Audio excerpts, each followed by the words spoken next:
Hey guys, Spider-Man here with another video. Thank you so much for everyone that's been subscribing, liking, and sharing the videos. It means a lot to me.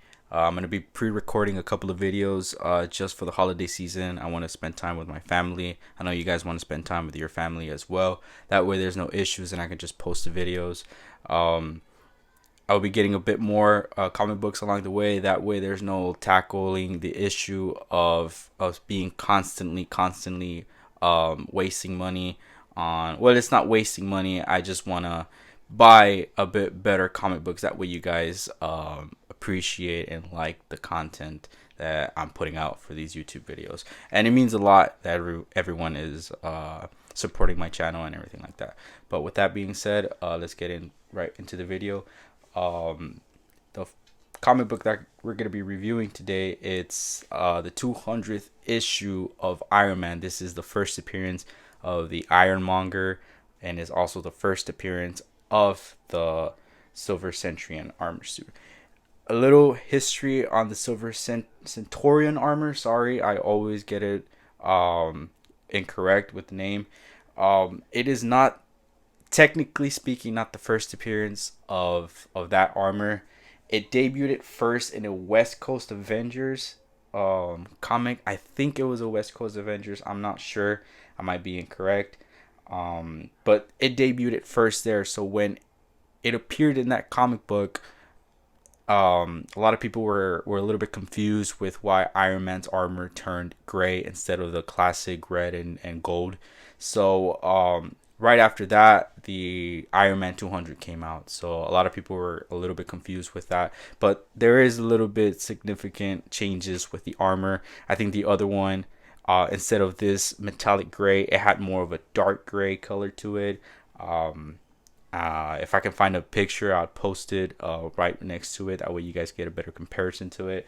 I'm going to be giving a little bit of details and facts of the armor and what it has, because as we know, every Iron Man suit has different powers and capabilities. So we'll get right on with the powers. It has new turbines for the boot jet. Sorry, it has an electromagnetic sensor, and the armor is mostly famous for the chameleon effect, and it generates a hologram to blend in with its surroundings. So pretty much it turns invisible, and that way you can't see it. Think of it like the invisible jet of Wonder Woman.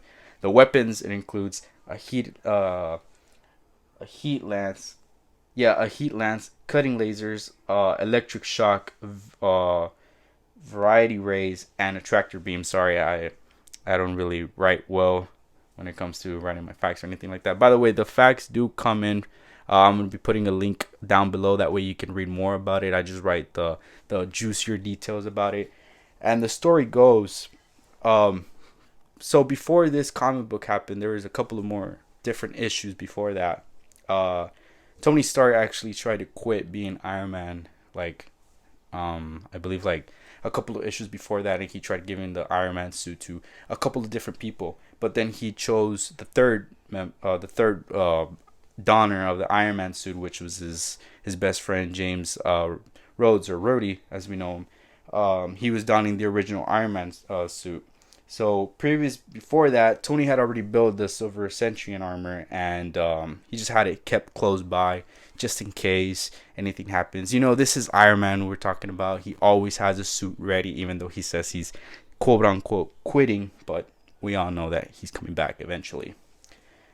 So Rhodey gets badly injured, and the Iron Man suit is completely busted. He can't use it anymore. He tries to give it back to Iron Man. He says, "Nah, fam, I got my own suit." So he goes down and gets the Silver Centurion armor. And we cannot assume that Iron Man is pissed off, and he goes and fights Obadiah Stane, who's the Ironmonger. If you don't know who the Ironmonger is, he comes out in the first Iron Man movie of the MCU. He's played by Jeff Bridges, you know, the dude from The Big Lebowski. So enough about the details, the history, the weapons, the powers, and the story behind the Silver Centurion armor and how it came to be. We're going to be reviewing some of the pages, and we're going to be giving out a little bit of details and my personal opinions. So let's get right into the comic. Alright, so there is the Iron Man comic out of the packaging, or out of the bag, as you could say. I didn't mention this before, but this is from 1985. I think that's what I read. Let me find the date. I found it around here somewhere. Yeah, around there where my thumb is at. Sorry, it's nighttime, guys. But anyways, yeah, this is the comic. It is in excellent condition. It's honestly one of the best older comics that I have in my collection that is in far good condition. It is honestly, I think it is a bit better than the iron, no, not the iron, the armored Spider-Man that I have. The Iron Spider is from something else. Little tease right there. But anyways, yeah, the comic, it is pretty old. Like I said, it is from 1985. As you can see right there, Obadiah Stane. He doesn't look a little bit like dude, but who cares? Like minor changes. And this is where he's changing. He actually flies all the way to the Avengers mansion, and Hawkeye right there tells him, "What's up, man?" "Nah, fam. I gotta get inside the armor." And that's one thing that I always question myself, is how he would get that on his legs, but no, who cares? You're here to see the armor. You're here to see the armor. I'm sorry. There you go. That's an awesome, awesome picture of the armor. It's just beautiful. The details and everything about it is just so amazing. This is actually one of my favorite Iron Man suits. The heartbeat, the heartbreaker, sorry, and the I think that's the Mark V from the second movie. That are one of my favorites. Reese's Pieces, a little ad from the little troll or whatever. But yeah, so he goes and flies, and then you see Hawkeye and Mockingbird. I think that was her name. He goes and he's gonna go track down Obadiah or Ironmonger. And Ironmonger is or Obadiah steals Tony Stark's armor, and he builds his own, kind of like the Crimson Dynamo. If you're familiar of the Crimson Dynamo, he's like of the equivalent of the Russian Iron Man. You know how they have the Red Guardian, and that's the Russian version of the Captain America. So there's right there the suit, and you get the similar montage that Iron Man did with his suit, but in this one you get Ironmonger. You get it in a couple pages, and see right there, there is a chameleon effect. He turns invisible. I like that detail. It's had to work back in the day, and even then, as a drawing, you can still imagine that he's invisible. But as we know, every single detail that Tony Stark puts into his suits, he applies it to a better suit. So I think that's pretty great of him. Like I said, this is from 1985, so it is in really, really perfect condition. It is an absolutely one of a kind piece as well. There's the montage that I was speaking about. He's getting inside the Ironmonger suit. It is a bit bulky since it's supposed to be like a Hulkbuster type. Let's see right there. That's awesome. He is blue, but in the movie they made him like silver. He's supposed to look like the first Mark One Iron Man suit, and I think he's supposed to look like the first Iron Man suit as well. But I could be wrong. But yeah, that looks great. It's awesome. See right there. I always like the detail that they add. They added the eyes and the Iron Man suits. Now in the newer comics, I don't think they add that as much. But even in the movies, they would just, you know, put the LED lights or whatever it's called. But yeah, I think this is the first armor that Tony Stark has that he's able to do that with the repulsor blast, and then after that he starts applying it to the other suits. I know in the Ultimate Alliance, the default suit that you use during the missions and stuff like that, the Iron Man suit resembles a bit like the Silver Centurion or Centurion or whatever the hell you want to call it. It does all of the features that this one does as well, I believe. But yeah, this is just awesome.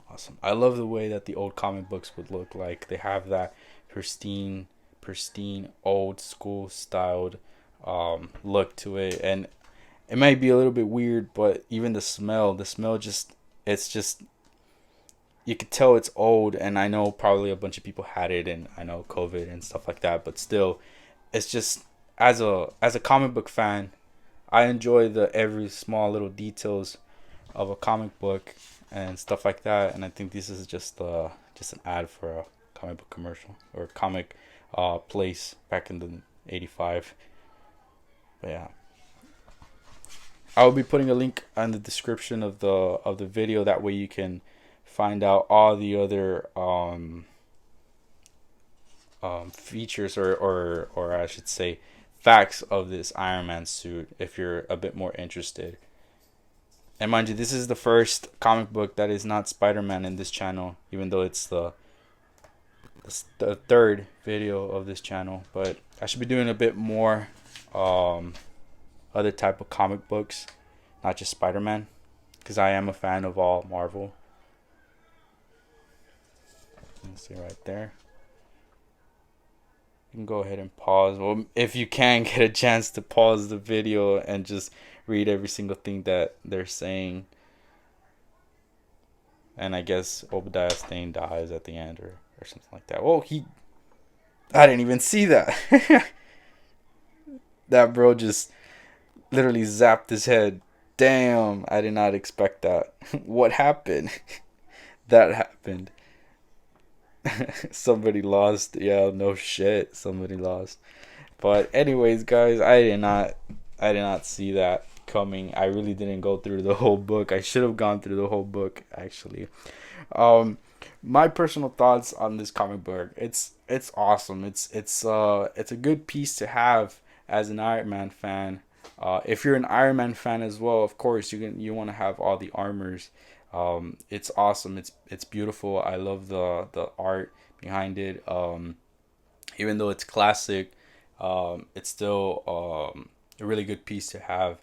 I love the first picture that I showed you of the full suit and how it looks. It looks amazing. The Ironmonger as well, since it is the first appearance of those two, the armor and the individual. But yeah, I think that's gonna wrap up the video. It was a little bit short again, like I said. Maybe throughout the other videos, I will do an extensive video reviewing every single thing about a suit, depending on if it's Spider-Man or another hero or anything like that. I'll be glad to do that, but for right now, we're gonna wrap up the video. I want to thank everybody that watched this video. Please give it a like, subscribe to my channel if you still aren't subscribed. Click the subscription or the subscribe button, sorry. Turn on the bell for notifications. If you have any more suggestions on what comics or what other characters I should do, please let me know in the comment section below.